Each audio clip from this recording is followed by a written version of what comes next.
দেরিতে হলেও অবশেষে ক্ষীরপাই বড়মা মন্দিরের মর্যাদা ও ধর্মীয় পবিত্রতা রক্ষায় বড়সড় পদক্ষেপ নিল মন্দির কর্তৃপক্ষ।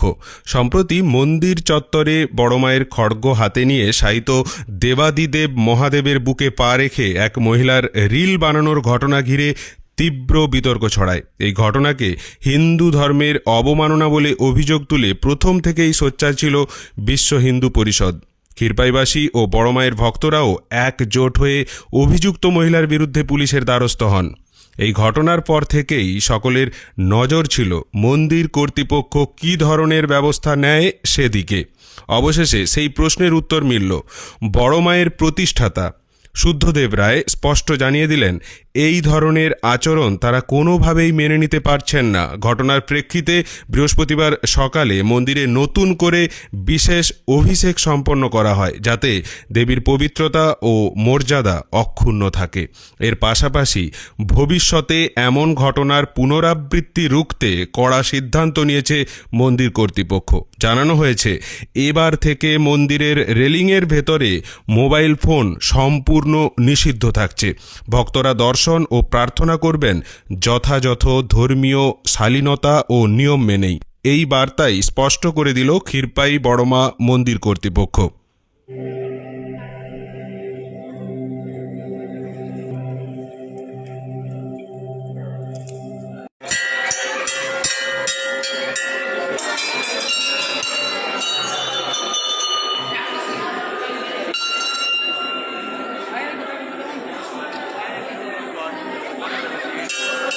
বড়মায়ের মন্দিরে অনেক মানুষ আসছে, কেউ বলছে মায়ের পায়ে ফুল দেবো দাও, কেউ বলছে ভিডিও করবো করো। এই যে নিজের পুজো নিজে এইভাবে যে চালু হয়ে রয়েছে, এই যে কালকে ছবিটা দেখলাম যে এরকম করেছে, এটা কিন্তু একবারে নিঃসন্দেহে খারাপ জিনিস করেছে এবং এর ব্যবস্থা আমরা নেবই। কারণ মন্দির হিন্দু মন্দির, এটা মুসলিম মন্দির নয়। আর হিন্দু সমাজ মানে আমার যদি রক্ত যদি হিন্দু হয়ে থাকে, তাই এই রক্তের পরিপ্রেক্ষিতে এই হিন্দু মন্দির সৃষ্টি করেছি। আর এই মন্দিরকে নিয়ে কেউ যদি নোংরামো করে, যে নেতাই হোক যাই হোক, আমি কিন্তু ছাড়বো না। যার দরকার হলে হাইকোর্ট পর্যন্ত যে যাবো আমি। কারণ হচ্ছে আমি ওখানে পোস্টার আর সব কিছু রেখে দিয়েছি, মোবাইল অ্যালাউ নয়, ভিতরে কোনো ছবি তোলা যাবে নি। তাহলে আগামী দিনে কি এই মন্দিরের ভিতরে কোনো কেউ ছবি বা রিলস বানাতে পারবে না? কোনো রিল বানাতে পারবে না। রেলিংয়ের ভেতরে যা করবে বাইর থেকে ছবি তুলবে, যা কিছু করবে সব বাইর থেকে।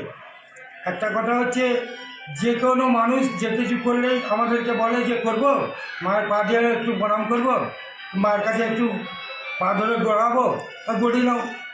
কারণ যেহেতু নিজের পুজো নিজে করা বলা আছে প্রথম থেকে, এবার আমরাও পাচ্ছি না যে লোক দিয়ে পুজোটাকে নেওয়ার। এটাকে আমাদের ব্যবস্থা করতে হবে।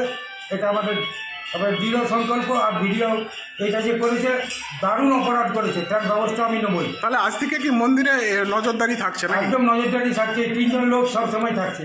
আগামী দিনে যাতে না হয়। আগামী দিনে যাতে না হয়। আপনার নাম? আমার নাম ভানি রায়।